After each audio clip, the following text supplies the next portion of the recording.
Hi friends, this is Khan and welcome to Khan IAS business academy. Friends, हम लोग जो NCERT सार संग्रह देख रहे हैं उसका ये तीसरा वीडियो है। इससे पहले 2 वीडियो अपलोड किया जा चुका है। आप NCERT सार संग्रह के प्लेलिस्ट में जाके देख सकते हैं। आज जो हम लोग देखेंगे वो ब्रिटिश भारत में शिक्षा के विकास में किस तरह से योगदान दिया उसको देखेंगे। चलिए स्टार्ट करते हैं। और ये आपको कहाँ काम आएगा, तो भारत के किसी भी स्टेट गवर्नमेंट एग्जाम हो या सेंट्रल गवर्नमेंट का हो, उसमें ये इक्वली इम्पॉर्टेंट है। तो चलिए स्टार्ट करते हैं। व्यक्तिगत प्रयासों से सर्वप्रथम कोलकाता में शिक्षा हेतु मदरसा की स्थापना किसके द्वारा किया गया था? तो किसके द्वारा किया गया था? तो जो किया गया था वारेन हस्टिंग के द्वारा। और उसमें वारेन हस्टिंग क्या था? गवर्नर जनरल था। गवर्नर था, जनरल नहीं, गवर्नर था बंगाल का। 1784 में कोलकाता में एशियाटिक सोसाइटी ऑफ बंगाल की स्थापना किसके द्वारा किया गया था? तो किसके द्वारा किया गया था? सर विलियम जोन्स के द्वारा। और इसमें वारेन हस्टिंग ने भी महत्वपूर्ण भूमिका निभाई था। यानी किसके द्वारा स्थापना किया गया था? तो विलियम जोन्स के द्वारा। और वारेन हस्टिंग भी इसमें काफ़ी महत्वपूर्ण भूमिका निभाया था।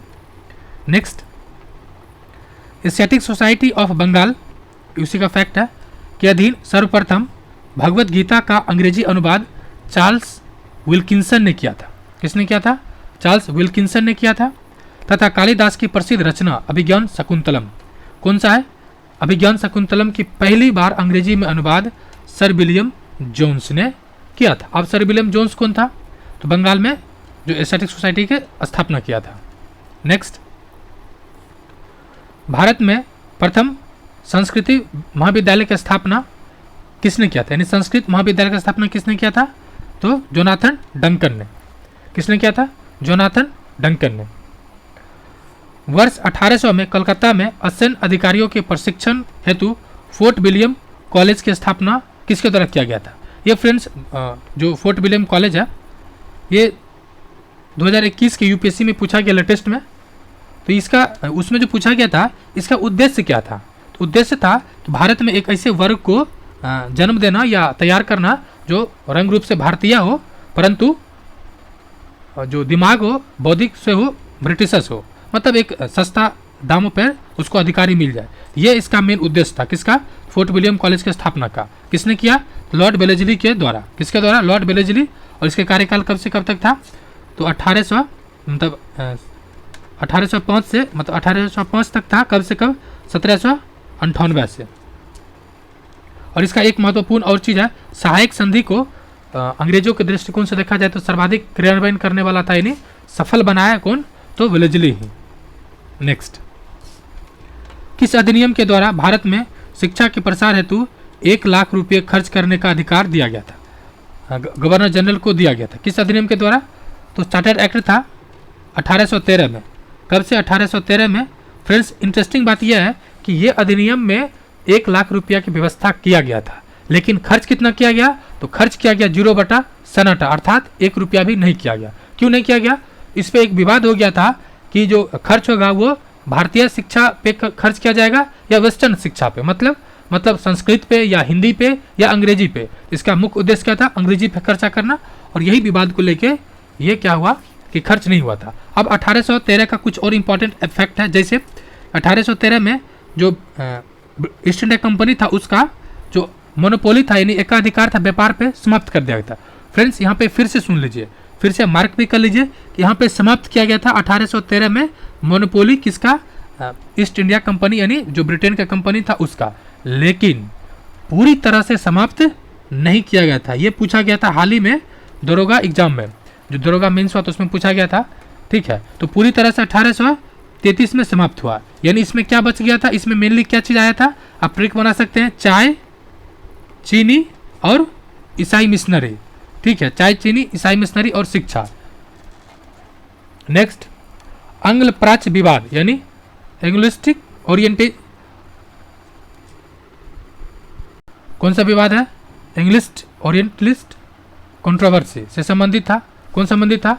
भारत में शिक्षा पद्धति लागू करने के तरीके से, वही जो हिंदी इंग्लिश वाला था। और दूसरा एक जो विवाद था, इसको डाउन फिल्ट्रेशन थ्योरी कहते हैं, यानी निस्पंदन थ्योरी हिंदी में कहते हैं। जैसे कि इस तरह से था, आप इस मैप को याद रखें, इस तरह से आपको चीज़ें आसानी से याद हो जाएगा।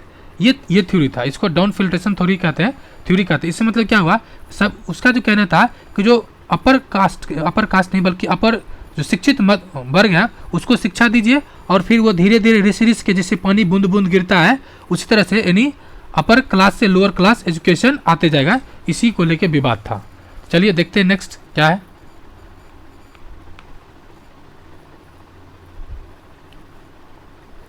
इसमें क्या था कि भारत में शिक्षा प्रसार हेतु आंग्लवादी यूरोपीय ज्ञान एवं अंग्रेजी भाषा का समर्थक थे, जबकि प्राच्यवादी भारतीय पारस्परिक ज्ञान एवं भारतीय भाषाओं का समर्थक थे। यानी जो 1813 में जो 1 लाख रुपया दिया था, खर्च करने की व्यवस्था किया गया था, दिया नहीं था, उसी को लेकर खर्च करने पर विवाद था। इसी विवाद को यानी एक जो यूरोपियन ज्ञान और दूसरा भारतीय ज्ञान को लेकर।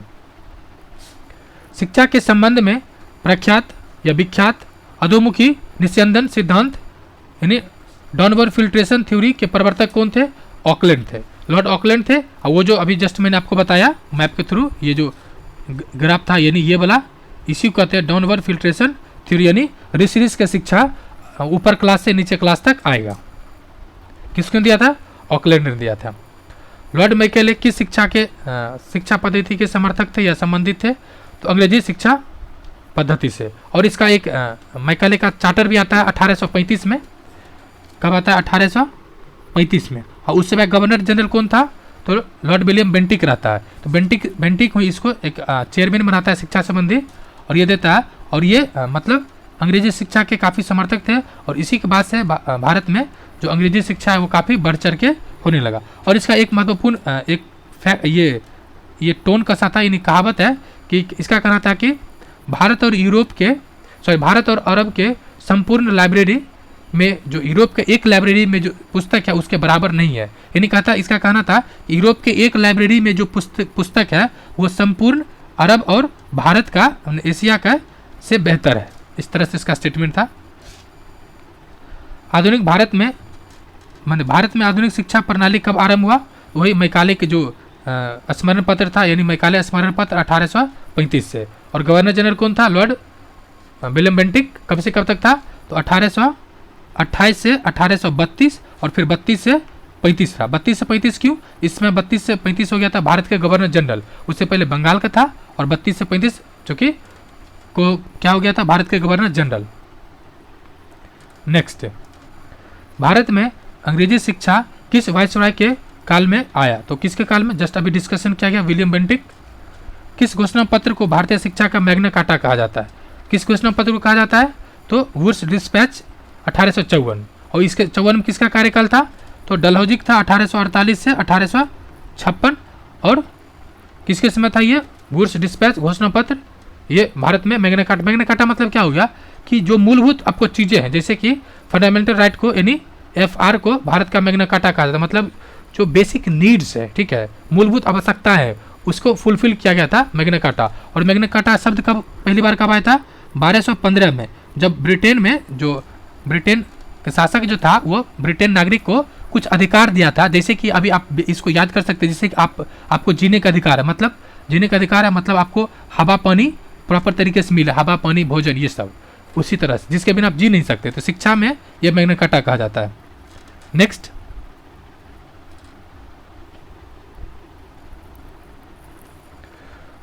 वुड्स डिस्पैच या वुड्स घोषणा पत्र के सुझाव पर कोलकाता, बॉम्बे और मद्रास में किस वर्ष विश्वविद्यालय का स्थापना किया गया था? तो 1857।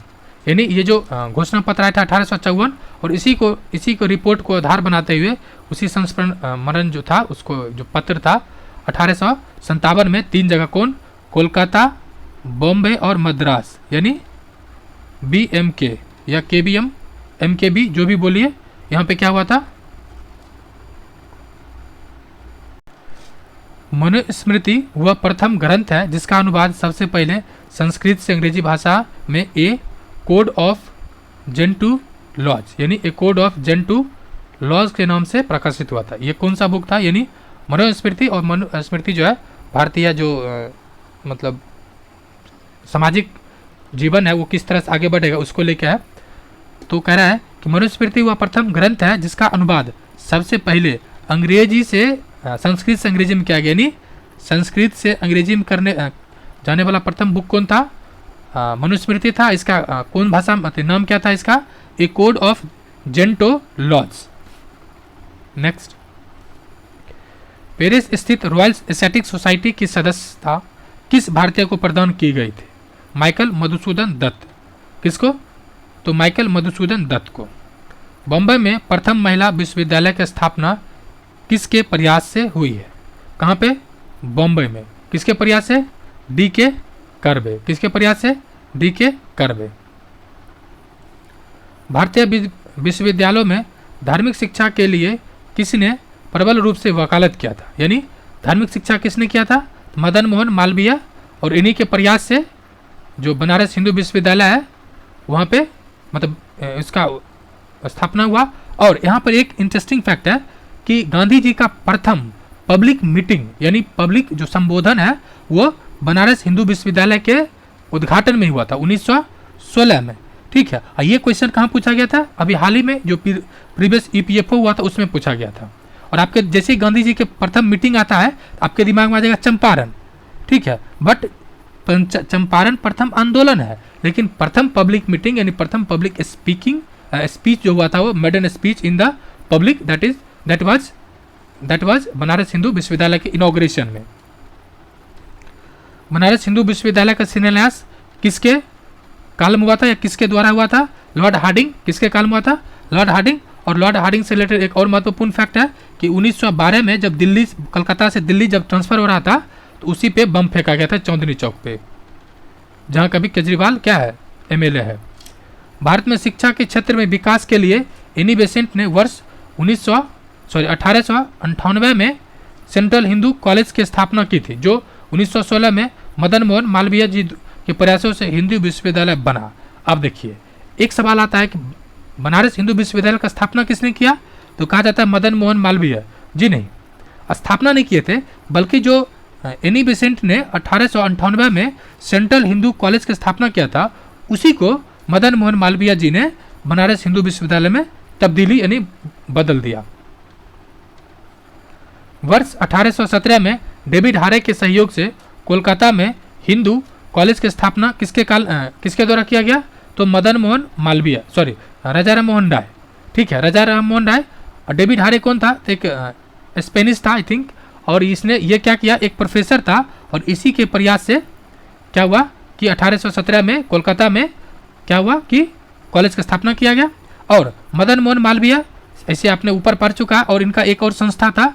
कौन संस्था था? ब्रह्म समाज। ठीक है, जो 1828 में स्थापना हुआ था। और इनका सबसे पहला संस्था कौन था? 1815 में हुआ था, वो आपको कमेंट करना है। 1847 में रुड़की इंजीनियरिंग कॉलेज, कौन?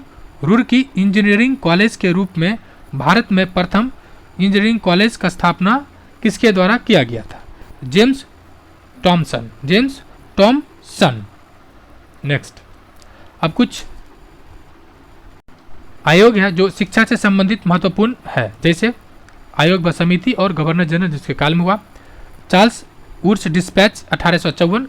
डलहौजी कार्यकाल कब से कब तक है? 1848 से 56। हंटर आयोग 1882 किसके समय हुआ था? लॉर्ड रिपन कार्यकाल कब से कब तक है? 1880 से 84। रेले आयोग ये किसके समय में था? 1902। लॉर्ड कर्जन के कब से कब तक था? ये आपको कमेंट करना है, चूंकि बंगाल विभाजन में इसका महत्वपूर्ण भूमिका रहता है। और रेले आयोग हाल ही में सीडीपीओ में पूछा गया था। सेडलर आयोग ये कब था? 1917। Lord Chelmsford. इंचकेप आयोग 1923 लॉर्ड रीडिंग के समय था। हरगोट समिति प्राथमिक शिक्षा 1929 लॉर्ड इरविन। इसका कार्यकाल अभी जस्ट मैंने आपको बताया है। ये था लिंडसे आयोग यानी प्रौढ़ शिक्षा के लिए 1929 में ही लॉर्ड इरविन के समय में। इरविन 1926 से 32 इसका 1926 से 30 तक शायद कार्यकाल रहता है लॉर्ड इरविन का। मतलब 1926 से इसका 35 तक रहता है। इसी के समय में आता है, मतलब इसके बाद आता है लिनलिथगो। उसके बाद है सर्जेंट आयोग 1944 लॉर्ड बेबल। एक बेबल प्लान भी आता है। राधा कृष्णन आयोग 1948, लॉर्ड माउंटबेटन।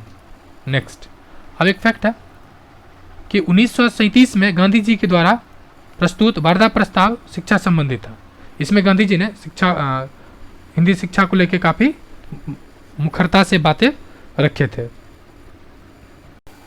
नेक्स्ट टॉपिक है आधुनिक भारत में प्रेस का विकास, यानी किस तरह से प्रेस विकास किया और जो इंडियन नेशनल मूवमेंट है यानी भारतीय राष्ट्रीय आंदोलन में प्रेस की भूमिका किस तरह से रहा, इसको देखेंगे। तो चलिए देखते हैं।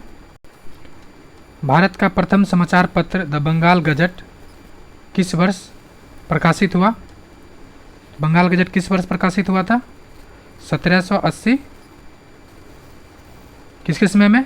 जेम्स अगस्टस हिक्की के समय। वैसे जेम्स हिक्की कॉमन नाम से फेमस है। कौन? James Hickey. पूरा नाम क्या है? James August Hickey.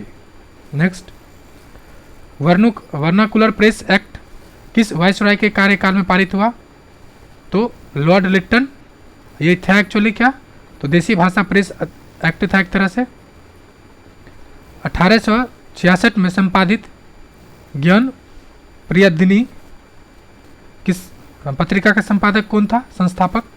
तो नवीन चंद्र राय। कौन था? नवीन चंद्र राय। कौन पत्रिका है? ज्ञान प्रदायिनी। संस्थापक नवीन चंद्र राय। भारत में सर्वप्रथम प्रेस सेंसरशिप किसने लागू किया? Lord Wellesley. और इसका कार्यकाल कब से कब तक है? आपको बताया जस्ट, फिर से बताता हूँ। 1798 से 1805। बाकी आपको कमेंट करना है।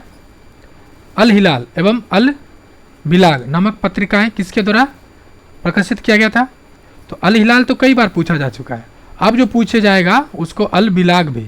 कौन है? मौलाना अबू कलाम आज़ाद। और ये आज़ाद भारत में आज़ादी से पूर्व कांग्रेस का सर्वाधिक काल तक लगातार अध्यक्ष रहा था, 80 से 46 तक। अमृत बाजार पत्रिका किसका है? शिशिर कुमार घोष। और किस एग्जाम में पूछा गया है? तो किस में पूछा गया इंपॉर्टेंट नहीं है, ऐसा कोई एग्जाम नहीं जिसमें पूछा नहीं गया, इंपॉर्टेंट ये है।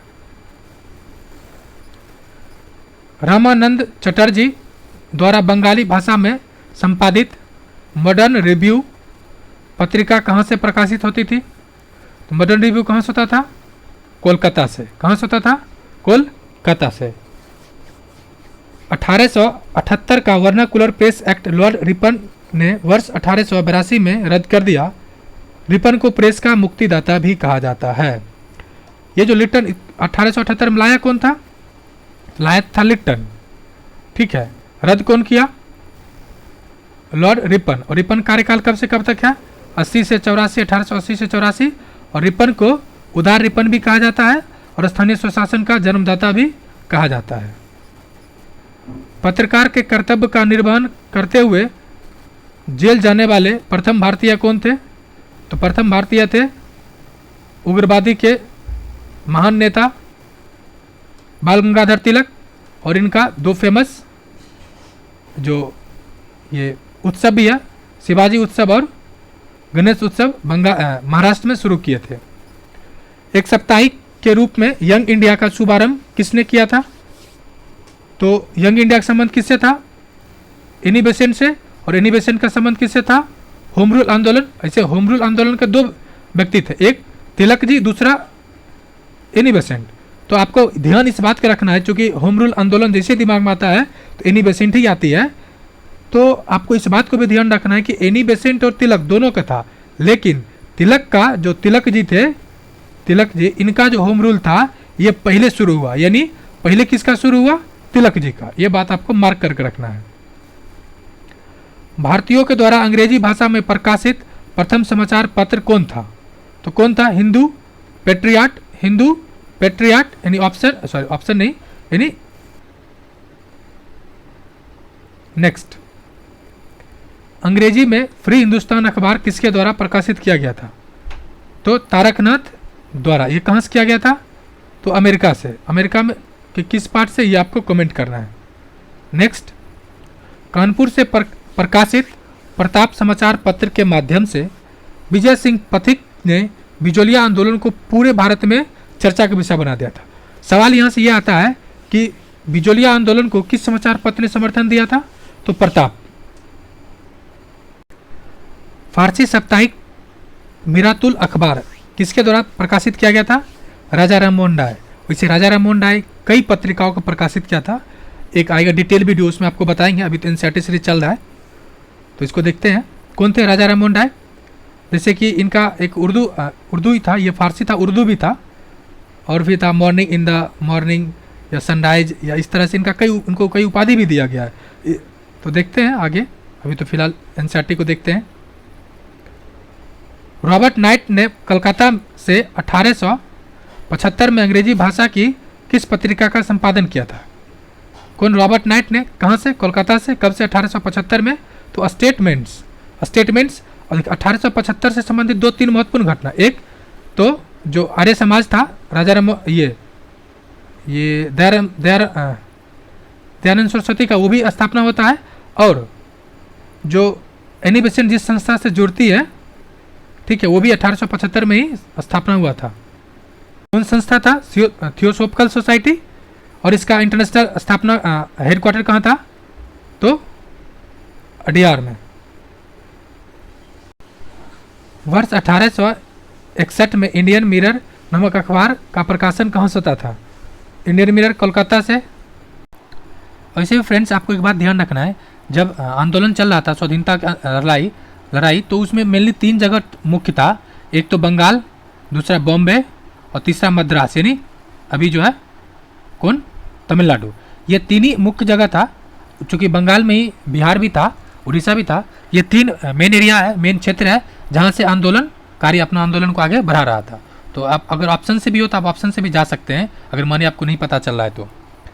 बहिष्कृतकारी भारत पत्रिका का संबंध किससे है? डॉक्टर भीमराव अंबेडकर, ठीक है, और ये छुआछूत आंदोलन को काफ़ी बढ़ाया। और एक पूना पैक्ट भी होता है गांधी और अंबेडकर के बीच। हरिजन पत्रिका के प्रारंभ करता है, स्टार्टिंग किसने किया था? तो महात्मा गांधी। अब देखिए, ये जो है ना, बहिष्कृत भारत और हरिजन, ये आपको कन्फ्यूजन कर सकता है। तो ये हरिजन जो था वो गांधी जी का था, जबकि बहिष्कृत भारत अंबेडकर का था। ये क्वेश्चन रिपीटेड है कि लिटन के द्वारा वर्नाकुलर प्रेस एक्ट कब भारतीय समाचार पत्र प्रतिबंध लगाया गया था? तो 1878 में। और इसको खत्म कौन किया? रिपन। 1920 में लाहौर से लाला लाजपत राय के द्वारा उर्दू में वंदे भारत समाचार पत्र आरंभ किया गया था। ये पूछा जाता है वंदे भारत पत्रिका का संबंध किससे है? तो लाला लाजपत राय, और भाषा उर्दू। नेक्स्ट, सोम प्रकाश नामक समाचार पत्र की शुरुआत किसने किया था? तो ईश्वरचंद्र विद्यासागर। किसने किया था? ईश्वरचंद्र विद्यासागर। नेक्स्ट,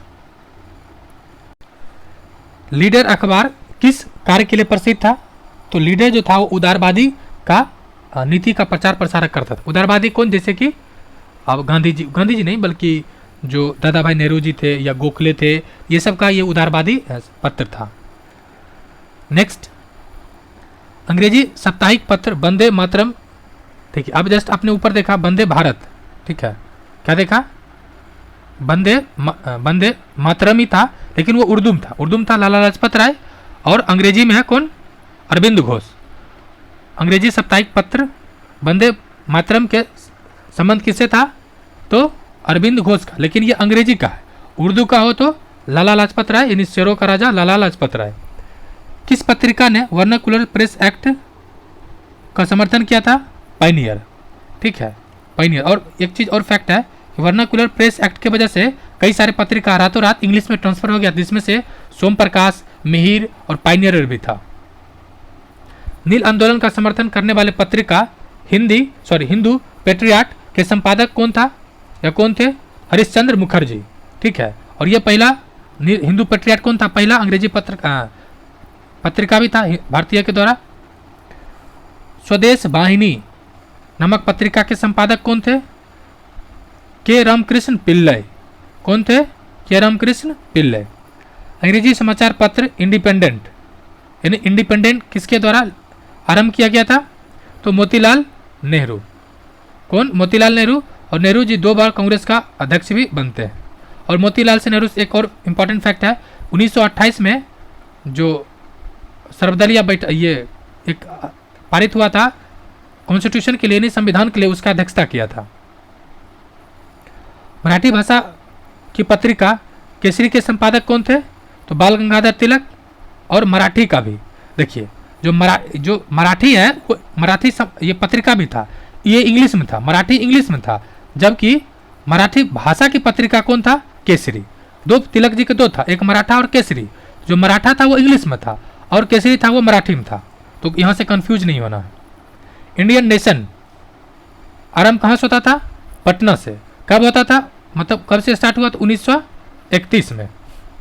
नेक्स्ट, कांग्रेस के प्रथम अधिवेशन के समाप्त होने के एक सप्ताह के बाद कोलकाता से समाचार पत्र द इंडियन मिरर ने लिखा, बम्बई में आयोजित प्रथम भारतीय राष्ट्रीय कांग्रेस में ब्रिटिश शासन के इतिहास में एक महत्वपूर्ण अध्याय जोड़ती है। नेक्स्ट, कह रहा है कि मदन ये अंग्रेजी समाचार पत्र लीडर कैसा था? अंग्रेजी समाचार पत्र और उदारवादियों का यह समर्थक था, और मदन मोहन मालवीय ने उदय पत्रिका के पश्चात इसको आरंभ किए थे। अब कुछ टेबल है, उस टेबल हम देखते हैं, उस टेबल के माध्यम से देखते हैं कब संस्थापक कब था, वर्ष कब था, कब स्टार्ट हुआ, कौन सा माध्यम था। चलिए, बंगाल गजट प्रथम था, कब हुआ? 1780। संस्थापक कौन था? James Hickey. और कहाँ से होता था? कोलकाता से। माध्यम था अंग्रेजी। बंगाल गजट 1816, गंगाधर भट्टाचार्य, कोलकाता, और अंग्रेजी था।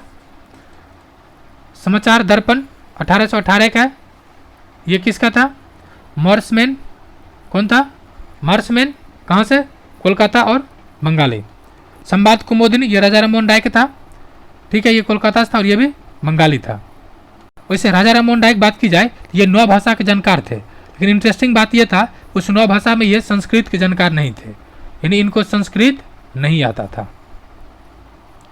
नेक्स्ट, मिरातुल अखबार, ये भी राजा राममोहन राय जी का ही है, कोलकाता और फारसी में था। बंगदत्त, ये द्वारकानाथ टैगोर, प्रसन्न टैगोर का है, कोलकाता से, बंगाली में था। नेक्स्ट, जमे जमदेश, जमे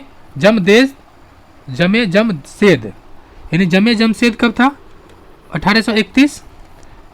पीएम मोतीबाला, बॉम्बे, फारसी।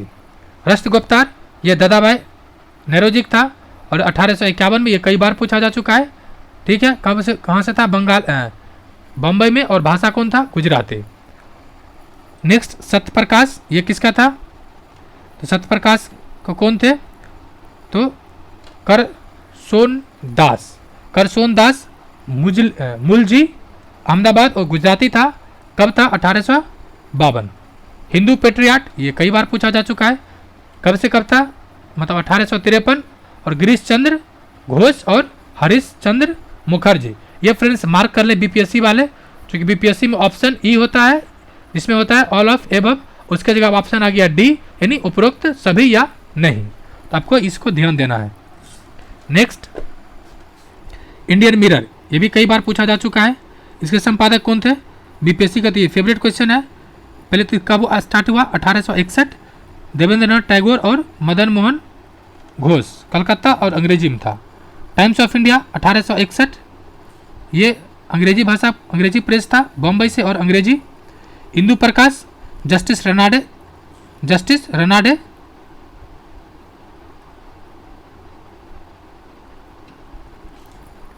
कौन है इंदु प्रकाश के? जस्टिस रनाडे, 1862, बॉम्बे और मराठी।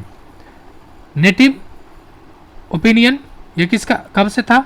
1864 का, बीएन मांडलिक, और बॉम्बे, अंग्रेजी। पाइनियर 1865, अंग्रेजी। कौन था पाइनियर? अंग्रेजी प्रेस का है, इलाहाबाद, और अंग्रेजी। कवि वचन सुधा 1867, भरतेंदु हरिश्चंद्र, और भरतेंदु हरिश्चंद्र को आधुनिक हिंदी का जनक कहा जाता है। वाराणसी थे और हिंदू थे। अमृत बाजार पत्रिका, ये कई बार पूछा जा चुका है बीपीएससी में, तो मोतीलाल घोष और शिशिर कुमार घोष, वैसे ऑप्शन रहता है शिशिर कुमार घोष ही मिलेगा आपको, मोतीलाल घोष कम। कलकत्ता और बंगाली। मद्रास मेल 1868, अंग्रेजी प्रेस, मद्रास, अंग्रेजी। बंग दर्शन 1873 बंकिम चंद्र चटर्जी, कोलकाता और बंगाली। और 1873 का एक और है जो सत्यशोधक समाज, ये कई बार पूछा जा चुका है, 1873 का है। द ट्रिब्यून 1881 सरदयाल सिंह मजठिया, ठीक है, ये लाहौर से था और अंग्रेजी। नेक्स्ट,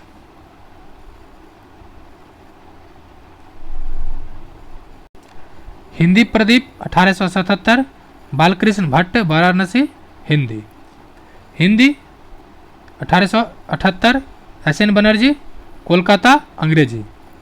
बंगवासी, उससे पहले बंगाली है, 1879। एक सेकेंड फ्रेंड, हिंदी का 1878 बी राघवाचारी, मद्रास, अंग्रेजी, हिंदी। उसके बाद बंगाली 1879 एस.एन. बनर्जी, कलकत्ता, अंग्रेजी। बंगवासी 1881 जोगिंदर नाथ बोस और कोलकाता, बंगाली। मराठी 1881 बाल गंगाधर तिलक, बॉम्बे, अंग्रेजी। केसरी 1881 बाल Gangadhar Tilak, Bombay, Marathi. Next, India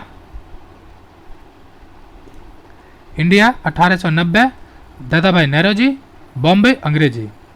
Hindustan standard 1899 सच्चिदानंद सिन्हा, दिल्ली, अंग्रेजी। Indian review 1900 JN. Natesan, Madras, अंग्रेजी। इंडियन ओपिनियन 1903 महात्मा गांधी, दक्षिण अफ्रीका, अंग्रेजी। Indian sociologist 1905 Shyamji Krishna Verma, London, अंग्रेजी। युगांतर 1906 भूपेंद्र दत्त और भरेंद्र घोष, कोलकाता, अंग्रेजी। वंदे मातरम 1909 लाला हरदयाल और श्यामजी कृष्ण वर्मा, पेरिस, अंग्रेजी। प्रताप 1910 गणेश शंकर विद्यार्थी, कानपुर और हिंदी। फ्रेंड्स, ये हो गया। अब दूसरा टॉपिक देखते हैं, सामाजिक एवं सांस्कृतिक सुधार आंदोलन। इसमें क्या देखना है, ये क्वेश्चन बीपीएससी का फेवरेट है, मतलब क्वेश्चन मिल ही जाएगा आपको, एक क्वेश्चन तो श्योर है। तो चलिए देखते हैं। भारतीय पुनर्जागरण का पिता किसे कहा जाता है? राजा राममोहन राय को। राजा राममोहन राय को भारत में सुधार आंदोलन तथा भारतीय राष्ट्रवाद का जनक भी कहा जाता है, और इनका सबसे फेमस सुधार है सती प्रथा का अंत। राजा राममोहन राय किस शिक्षा पद्धति के समर्थक थे? तो पाश्चात्य या अंग्रेजी। इनका एक स्टेटमेंट भी था, आप चाहते हैं भारतीय सच में शिक्षित हो तो आप पाश्चात्य शिक्षा का समर्थन करें। राजा राममोहन राय द्वारा कोलकाता में ब्रह्म समाज की स्थापना कब किया गया था? तो 1828। हालांकि ये उनका दूसरा संस्था था, पहला संस्था था 1814 में स्थापना किए थे। अब कौन था, आपको नाम कमेंट करना है। ब्रह्म समाज किस पर आधारित था? एकेश्वरवाद, मतलब इनका कहना था केवल एक ईश्वर है। संवाद कुमुदिनी, मिरातुल अखबार, संवाद कुमुदिनी किस भाषा में प्रकाशित था? बांग्ला में, और मिरातुल अखबार ये फारसी भाषा में संपादित करते थे। कौन? राजा राममोहन राय। 1815 में एकेश्वरवादी मत के प्रचार हेतु राजा राममोहन राय किस संस्था का गठन किए? तो आत्मीय सभा। अब देखिए फ्रेंड्स, कहीं आपको 1815 दिखेगा और कहीं 1814 दिखेगा। हालांकि ज़्यादातर एग्जाम में 1815 को ही सही माना है, क्योंकि इसका जो बंगाल का जो ऑफिशियल साइट है राजा राममोहन राय का रिसर्च इंस्टीट्यूट है, तो उसमें ये 1814 दे रखा है, इसलिए ये विवाद कहीं कहीं आ जाता है। लेकिन ज़्यादातर आयोग 1815 को ही माना है। ब्रह्म समाज के विचार को लेकर 1865 में केशव चंद्र सेन व देवेंद्रनाथ टैगोर के बीच मत विवाद हो गया। परिणाम स्वरूप केशव चंद्र सेन मूल ब्रह्म समाज से अलग हो गए एवं 1866 में आदि ब्रह्म समाज की स्थापना की। यही बाद में भारतीय ब्रह्म समाज का नींव पर। एक्चुअली इसमें हुआ ये था, जो केशव चंद्र ये थे ना, ये देवेंद्रनाथ टैगोर, ये जो मेन जो उसका, जैसे कि राजा राममोहन राय जी थे, वो इंटरकास्ट मैरिज को खुला समर्थन दिए थे, ठीक है। लेकिन ये देवेंद्रनाथ टैगोर थे तो खुला समर्थन नहीं देते थे। उसके अलावा छुआछूत, जाति प्रथा, बाल विवाह, ये सब के राजा राममोहन राय खुला विरोध करते थे, जबकि देवेंद्रनाथ टैगोर थोड़ा कम। और फिर जब वापस केशव चंद्र सेन इसका अध्यक्ष बनते हैं, तो ये वापस राजा राममोहन राय का जो विचार था उस पर आ जाते हैं, और इसी को लेकर मतभेद हुआ। और मतभेद होने के बाद क्या हुआ, तो अलग अलग गुट बन गया। तो जो देवेंद्रनाथ टैगोर थे वो आदि ब्रह्म समाज, जो कि भारतीय ब्रह्म समाज कहलाया, और जो पुराना संस्था था वो केशव चंद्र सेन ही रहा। राजा राम मोहन राय को राजा की उपाधि किसने दिया? तो मुगल बादशाह अकबर द्वितीय। ये फ्रेंड्स जो महान अकबर था उससे अलग है, उसका ये पोता का बेटा है अकबर द्वितीय। तो ये अकबर द्वितीय दिया था, कब दिया था? इन्हीं का जब केस लड़ने के लिए इंग्लैंड गए थे राजा राम मोहन राय पेंशन के लिए, तो इन्हें अकबर द्वितीय ने राजा की उपाधि दिया था। राजा राम मोहन राय की उपाधि मतलब समाधि कहाँ पर है? इंग्लैंड में ब्रिस्टल में। ये 1832 ने 1833 में गए थे इंग्लैंड और वहीं पे इनका निधन हो गया अकबर द्वितीय के केस लड़ने के लिए, परिवी केस नहीं बल्कि परिवी करने के लिए। 1872 में डेटिव मैरिज अधिनियम को पारित करवाने में किसने महत्वपूर्ण भूमिका निभाया? केशव चंद्र सेन। किसने? केशव चंद्र सेन।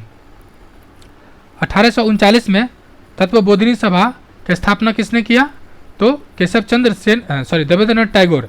ये जो था ना संवाद कुमुदिनी जो राजा राम मोहन राय स्थापना किए थे, उसी के बाद ये क्या किया, जब देवेंद्रनाथ टैगोर 1839 में जब ये संस्था के प्रमुख बनते हैं तो ये संवाद कुमुदिनी की जगह तत्वबोधिनी सभा का स्थापना करते हैं, मतलब पत्रिका रहता है प्रचार प्रसार के लिए। 1875 में आर्य समाज की स्थापना किसके द्वारा किया गया था? आर्य समाज दयानंद सरस्वती। और 1875 में एक और संस्था था, कौन? तो यूनिवर्सिटी जिसका अध्यक्ष बनती है, आपको जस्ट ऊपर बताया, आपको कमेंट करना है कौन संस्था है। वेदों की ओर पुनः उत्थान या वेदों की ओर पुनः लौटो को श्रेय या नारा किसके द्वारा दिया जाता है? तो दयानंद सरस्वती के द्वारा दिया जाता है। और वेदों के ओर लौटो नारा और देते हैं। उसी के बाद से भारत में जो दंगा हो जाता है ना, दंगा की शुरुआत कहीं के इन्हीं के विचार से माना जाता है। ये मेरा स्टेटमेंट नहीं है, इतिहास का स्टेटमेंट है, इसलिए friends don't extra comment. Dayanand Saraswati द्वारा सत्यार्थ प्रकाश का प्रकाशन किस भाषा में किया गया था? तो इनका जो प्रकाशन था वो संस्कृत भाषा में था। एक्चुअली ये इनका जन्म केरल में हुआ था, नहीं केरल नहीं, गुजरात में, ठीक है, लेकिन ये हिंदी के प्रचार प्रसार है तो ये क्या किए, संस्कृत में पत्रिका का लिखे। किस समाज सुधारक को भारत का मार्टिन लूथर किंग कहा जाता है? तो दयानंद सरस्वती जी को। वह व्यक्ति जिसने सर्वप्रथम स्वराज शब्द का प्रयोग किया, तो दयानंद सरस्वती, और हिंदी को राष्ट्रभाषा माना। अब देखिए यहाँ पर आपको कन्फ्यूजन होगा स्वराज शब्द को लेके। एक्चुअली क्या है ना, स्वराज शब्द प्रथम बार प्रयोग दयानंद सरस्वती जी ने किए, लेकिन कांग्रेस के मन से किसने किया, ये आपको कमेंट करना। और यही सवाल पूछा भी जाता है जहाँ पे आपको कन्फ्यूजन होगा, ठीक है। नेक्स्ट, बंगाली नेता, किस बंगाली नेता ने सती प्रथा का समर्थन किया? तो किसने किया? राधाकांत देव। ये चूंकि जो पुराना जो विचार है उसका समर्थक थे, जबकि विरोध किसने किया? तो राजा राम मोहन राय। वर्ष 1867 में केशव चंद्र सेन की प्रेरणा से महाराष्ट्र में प्रार्थना समाज की स्थापना किसके द्वारा किया गया? आत्मारंग पांडुरंग। और ये क्वेश्चन बीपीएससी, एसएससी, दरोगा लगभग सभी आयोग ने पूछ चुका है। किस एक समाज सुधारक को महाराष्ट्र का सुकरात कहा जाता है? किसे कहा जाता है? तो महादेव गोविंद रानाडे को। और सुकरात कौन थे?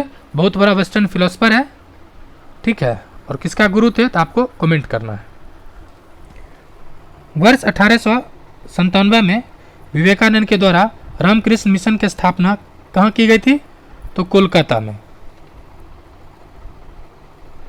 स्वामी विवेकानंद ने विश्व धर्म संसद में यानी शिकागो में वर्ल्ड रिलीजियस पार्लियामेंट में कब गए थे भाषण देने? तो 1893 में। और इन्हीं से इनका भी जो विचार है वो यहीं से इनका विचार आया है, पूरी दुनिया ने जाना एक व्यक्ति साधु दुनिया को कैसे पढ़ा सकता है। नेक्स्ट, सिस्टर निवेदिता कौन थी? ये कौन थी? विवेकानंद की शिष्या मार्गरेट नोबेल। 19वीं शताब्दी के उत्तरार्ध में नव हिंदूवाद यानी न्यू हिंदुइज्म के सर्वश्रेष्ठ प्रतिनिधि स्वामी विवेकानंद थे।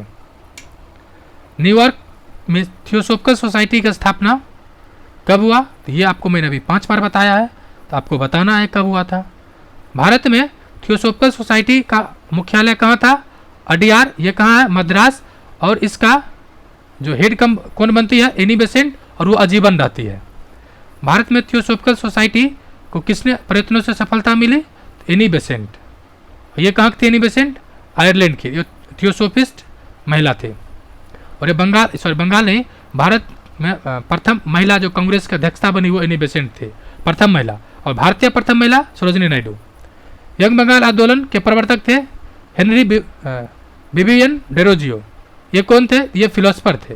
ये मतलब ये प्रोफेसर थे, फिलोसफर नहीं, प्रोफेसर थे, बंगाल में पढ़ाते थे। और राजा राममोहन राय के प्रेरणा से, राजा राममोहन राय की प्रेरणा से ये क्या हुआ कि जो बंगाल में यंग जो जनरेशन था उसको पढ़ाने लगे।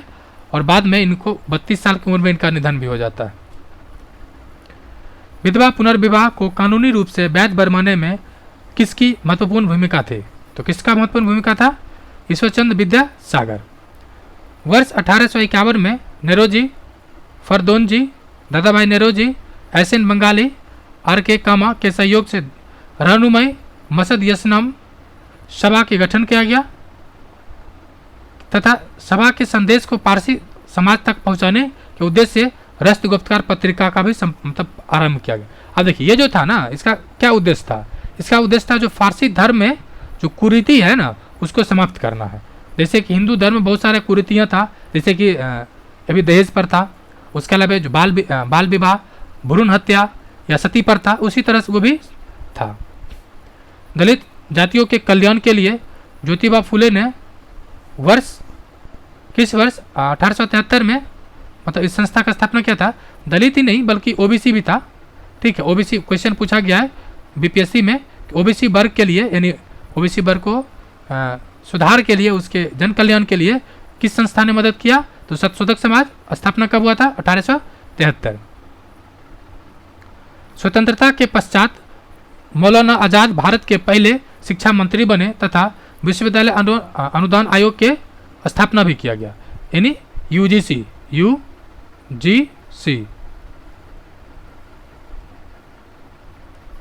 नेक्स्ट, ब्राह्मणों की सर्वोच्चता को चुनौती देने के लिए आत्मसम्मान आंदोलन किसके द्वारा चलाया गया था? तो बी रामास्वामी नायकर, जिसको प्यार से लोग पेरियार भी कहते हैं। क्या कहते हैं? पेरियार से दक्षिण भारत का था।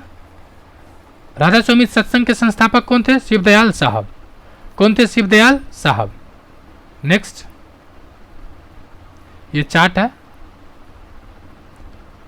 देखते हैं। गुलामगिरी पुस्तक के लेखक कौन थे? तो ज्योतिबा फुले। और इसमें बताया गया है कि एक आदमी कैसे धर्म का गुलाम बनता जा रहा है। सर्वेंट ऑफ इंडियन सोसाइटी की स्थापना किसने किया था? गोपाल कृष्ण गोखले। और गोखले उदारवादी नेता थे। कब स्थापना हुआ था? 1905 में। नेक्स्ट, अब फ्रेंड्स, हिंदू धर्म और सामाजिक आंदोलन और पत्र पत्रिका उद्देश्य ये देखते हैं। तो वही चीज़ है जो आपने ऊपर पढ़ा है, एक चीज़ दिया हुआ है, तो इसको मुझे लगता है कि रिवीजन करने की कोई ज़रूरत नहीं है। कुछ है अलग, जैसे उसको कर देते हैं। जैसे आत्मीय सभा आपने देख चुका है, राजा राममोहन राय जी का है, 1815। ब्रह्म समाज राजा राममोहन राय 1828 कोलकाता में ही। धर्म सभा राधाकांत देव 1829 कोलकाता। तत्वबोधिनी सभा देवेंद्रनाथ टैगोर 1839। परमहंस मंडली दादोबा पांडुरंग का है 1849। मुंबई में भारतीय ब्रह्म समाज केशव चंद्र सेन 1866। प्रार्थना समाज Atmaram Pandurang 1867। Arya Samaj Dayanand Saraswati 1875। Theosophical society 1875 New York में, इसका मैडम ब्लावस्की और हेनरी अलकाट ने। साधारण ब्रह्म समाज शिवनाथ शास्त्री और Anand Mohan Bose 1878 Kolkata. Next, Indian mirror Indian nation social conference MG Ranade 1887 Bombay. Ramakrishna mission Swami ji Vivekananda. Bharat Sevak Samaj Gopal Krishna Gokhale in servant of Indian society 1905। Next, Poona Seva Sadan Ramabai Ranade 1909 Poona. Social service league N M Joshi 1911 Bombay. Women's India unknown लेखक 1923 मद्रास रनुमय मसईद जस्ट अभी ऊपर डिस्कशन किया गया। महाराजा खेतरी के सुझाव पर नरेंद्र नाथ दत्त ने नाम परिवर्तन कर स्वामी विवेकानंद कर लिया, यानी स्वामी जी का नाम क्या है? नरेंद्र नाथ दत्त। नेक्स्ट कुछ और पत्रिकाएं फ्रेंड्स, इसको कंप्लीट करके फिर प्रमुख राजनीतिक संस्था को देखेंगे। चलिए पहले देख लेते हैं संस्था कुछ। सिख धर्म में सुधार के लिए कौन सा चलाया गया था? नामधारी आंदोलन किसके द्वारा? तो गुरु राम सिंह कुका। महाराष्ट्र के किस सुधारवादी को लोकहितवादी के नाम से जाना जाता है? गोपाल हरि देशमुख को। नेक्स्ट 1910 में इलाहाबाद में भारत स्त्री महामंडल की स्थापना किसके द्वारा किया गया था? सरला देवी चौधरानी। महिलाओं के उत्थान के लिए आर्य महिला समाज की स्थापना किसने किया था? पंडित रामाबाई। हाली पद्धति संबंधित था तो बंधुआ मजदूरी से। बहुजन समाज के संस्थापक कौन थे? M.R. पाटिल। क्या नाम है पूरा? मुकुंद राव पाटिल।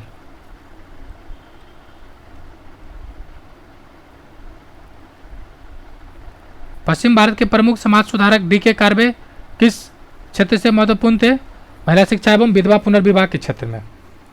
भारत में मुस्लिम सुधार आंदोलन का प्रवर्तक किसे माना जाता है? सर सैयद अहमद खां को।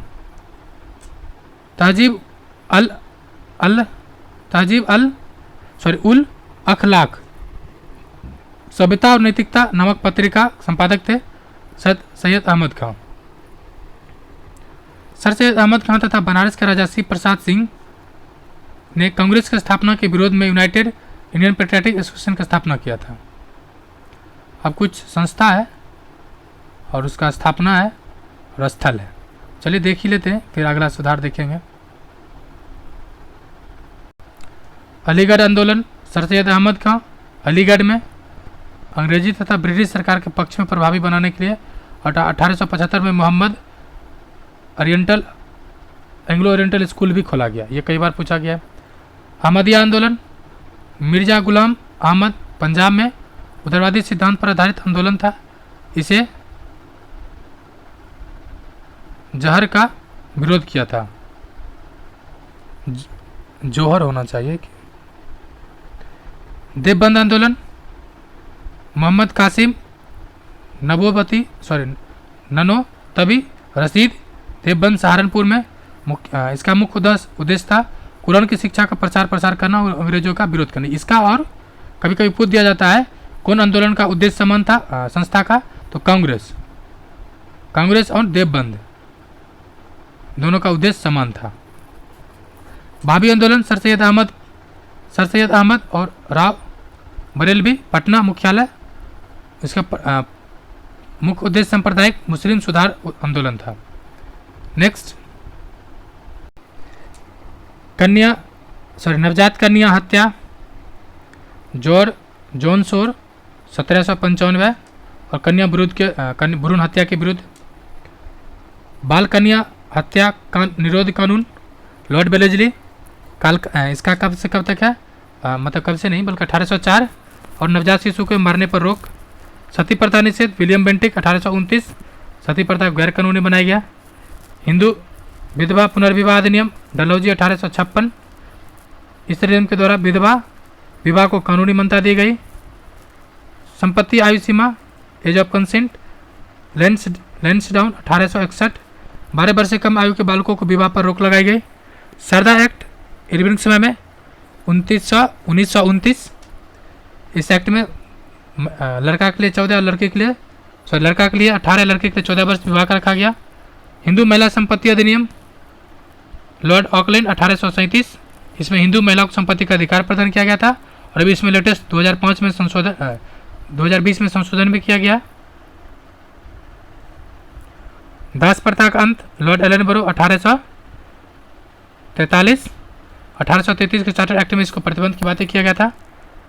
भारतीय राष्ट्रीय कांग्रेस के इलाहाबाद अधिवेशन 1848 में जॉर्ज यूले एकमात्र ब्रिटिश अध्यक्ष के रूप में चुना गया था। फ्रेंड्स शुक्रिया, अपने अभी तक चैनल को सब्सक्राइब नहीं किया सब्सक्राइब कर ले एंड जय हिंद फ्रेंड्स।